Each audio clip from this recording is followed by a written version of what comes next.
As West Jerusalem moves past another Independence Day, the promise of lasting security looks increasingly uncertain.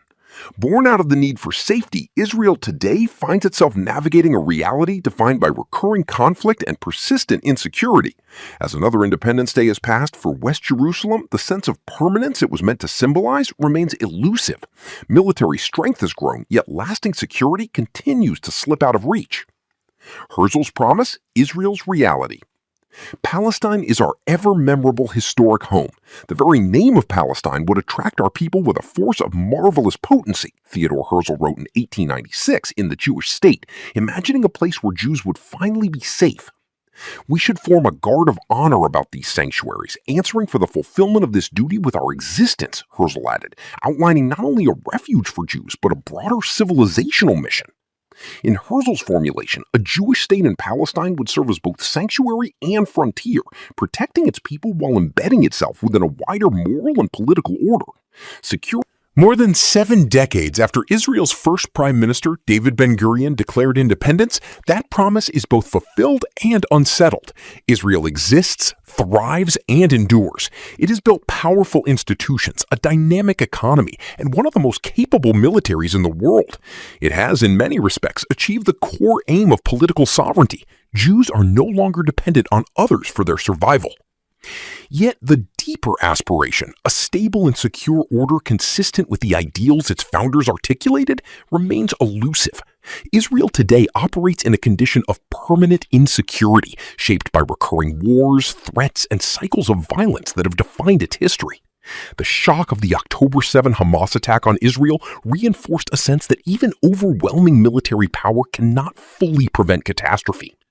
At the same time, the broader vision Herzl sketched of safeguarding not only Jewish life but also the sanctuaries of others sits uneasily with recent realities.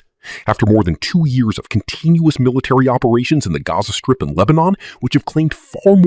This year, Israeli authorities blocked Jerusalem's Catholic cardinal from observing Palm Sunday at the Church of the Holy Sepulchre, prompting international outcry. In a separate incident, an Israeli soldier was reported to have destroyed a statue depicting the crucifixion of Jesus in a Catholic village in southern Lebanon. Episodes like these, whatever their immediate context, complicate the idea of Israel as a neutral guardian of a wider religious and civilizational space. Embedded in Herzl's vision was also a particular idea of Jerusalem, not merely a contested city, but a space where competing claims would be mediated through guarantees, including special protections for religious sites. That idea sits uneasily with the city's modern political reality.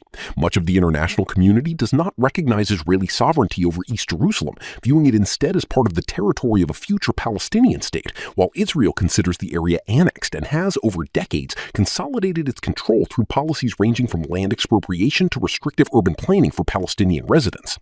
This year, that gap between vision and reality is especially hard to ignore. Israel enters Yom HaAtzmaut amid war, with the trauma of the October 7 Hamas attack still shaping public life. Fireworks and ceremonies go ahead, but they do so alongside siren. For years, before October 7, 2023, it appears Israeli decision-makers operated under a working assumption that Hamas was neither willing nor capable of launching a large-scale coordinated attack on Israel's territory. The group was treated as a contained threat, dangerous but ultimately deterred, constrained by Israel's military superiority, surveillance systems, and the tight control imposed on the Gaza Strip. That assumption proved catastrophically wrong. The scale and coordination of the October 7 Hamas attack on Israel exposed not only operational failures, but also a broader conceptual one, the belief that a long-term status quo of blockade, fragmentation, and intermittent force could remain stable. Warning signs in retrospect were not entirely absent. Israeli officials had reportedly obtained elements of Hamas's battle plan more than a year before the attack, yet dismissed it as aspirational and too complex to execute. At the same time, internal accounts cited by the Jerusalem Post suggest that an intelligence analyst, a non-commissioned officer in Unit 8200, known publicly as V, repeatedly. According to the New York Times, more than a year before it happened, Israeli officials even obtained Hamas's battle plan for the terrorist attack that outlined point by point exactly the kind of devastating invasion that led to the deaths of about 1,200 people. Taken together, these accounts point not simply to a failure of intelligence collection, but to a failure of interpretation, a tendency to see what fit existing assumptions rather than what was actually unfolding. Even after the attack, vulnerabilities within Israel's security system have continued to surface. In May 2024, 7 months after October 7, individuals posing as infiltrators were reportedly able to access an Israeli military base and collect sensitive information using false identities, highlighting persistent gaps despite the country's emphasis on control and surveillance. More strikingly, similar concerns have emerged at the structural level. This January, a major security breach exposed thousands of classified Israeli military documents online, according to the Haaretz. The leak, which included sensitive operational details, maps of military facilities, and even the full names of active duty personnel, including Air Force pilots, remained accessible for nearly a week after being flagged. Some of the files were stored without any authentication, and search engines had indexed parts of the archive, making them easily discoverable. Military censors reportedly classified the From military response to political stalemate. In the aftermath, Israel's response has been defined by an overwhelming reliance on military force, framed explicitly as an effort to prevent another October 7th. The stated objective is clear: dismantle Hamas's capabilities to the point where it can no longer pose a threat. Yet nearly 2 years into sustained operations in Gaza and Lebanon, the results suggest a far more ambiguous outcome. On the ground, the war has produced extensive destruction and a severe humanitarian crisis. But beyond its immediate human cost, it has also failed to resolve the central strategic question: what comes next? 6 months into a fragile ceasefire, the second phase of a U.S.-backed peace framework remains effectively stalled. Key provisions, including a mutual and sustained halt to hostilities, have not been fully implemented. Israeli forces continue to maintain a significant presence in Gaza, controlling large portions of the territory and expanding what has been described as a buffer zone along its eastern edge. At the same time, the political architecture meant to replace ongoing conflict remains undefined. Plans for a transitional Palestinian administration have not materialized, and proposals for an international stabilization force were Central to this uncertainty is the issue of disarming Hamas. Israeli military assessments suggest that the group retains a substantial arsenal, including thousands of rockets of varying ranges. While there have been indications that Hamas might be willing to transfer some of these weapons to a Palestinian administrative body under international supervision, the framework for such a process is unclear. The proposed mechanisms do not specify who would receive the weapons, how compliance would be verified, or what guarantees would be offered in return. Hamas has signaled that it is unwilling to disarm without credible assurances that Israel would uphold earlier commitments, including a lasting ceasefire and an end to restrictions on Gaza. Israel, in turn, continues to prioritize military pressure as its primary tool, viewing political concessions as secondary to security concerns. This dynamic, in which military logic consistently outweighs political resolution, was not entirely unforeseen. Russian analysts had identified it earlier.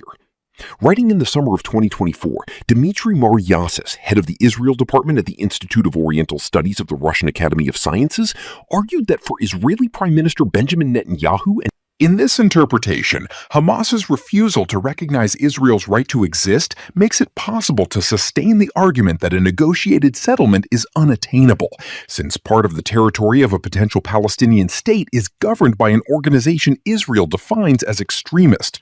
At the same time, rocket fire from Gaza provides a rationale for military responses, channeling the pressures of a security-oriented political and military establishment.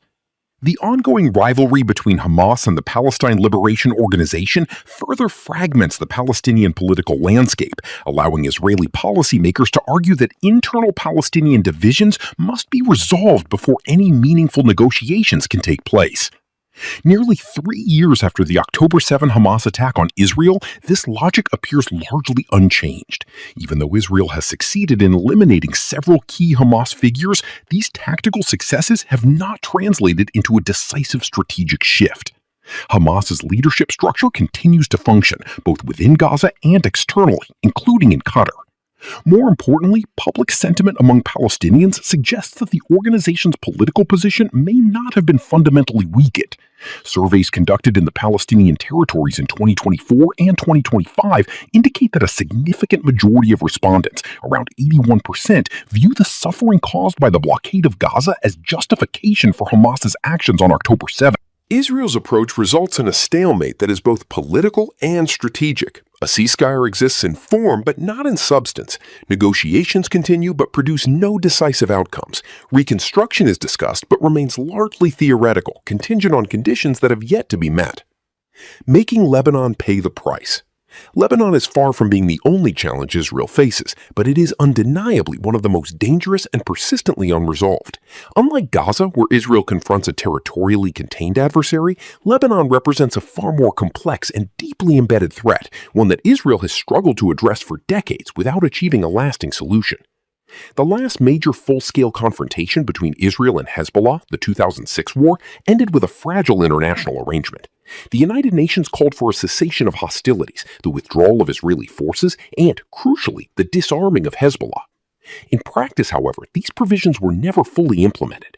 Hezbollah did not disarm. On the contrary, it expanded its military capabilities significantly, transforming itself from a guerrilla force into what many analysts now describe as a hybrid army. By 2024, the group was believed to possess tens of thousands of fighters and an arsenal of more than 130,000 rockets, many of them capable of. Israel changed its approach after October 7th, focusing on degrading Hezbollah's capabilities through targeted operations instead of negotiating. However, tactical success has not translated into strategic resolution. Hezbollah remains intact and is still deeply embedded within the country's political and social system. It holds seats in parliament, operates hospitals and schools, and exercises de facto control over large parts of southern Lebanon. At the same time, it maintains close ties to Iran, functioning as a central component of what Tehran describes as its axis of resistance. The current situation reflects this unresolved tension. A 10-day ceasefire between Israel and Lebanon, announced by U.S. President Donald Trump and implemented last week, has only temporarily halted direct hostilities. The main problem remains unchanged. The Lebanese government has no power over Hezbollah, yet the latter is not a part of negotiations.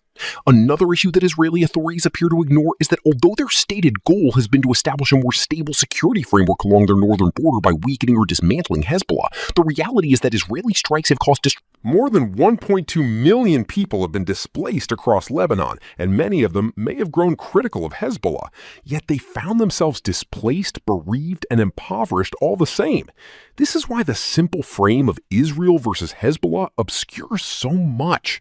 Hezbollah is not Lebanon, but too often it is Lebanon that is being made to pay the price. The graves of Independence Day. On the eve of Israel's Independence Day, the country marks Yom HaZikaron, a day of remembrance for fallen soldiers and victims of terrorism. The sequencing is deliberate.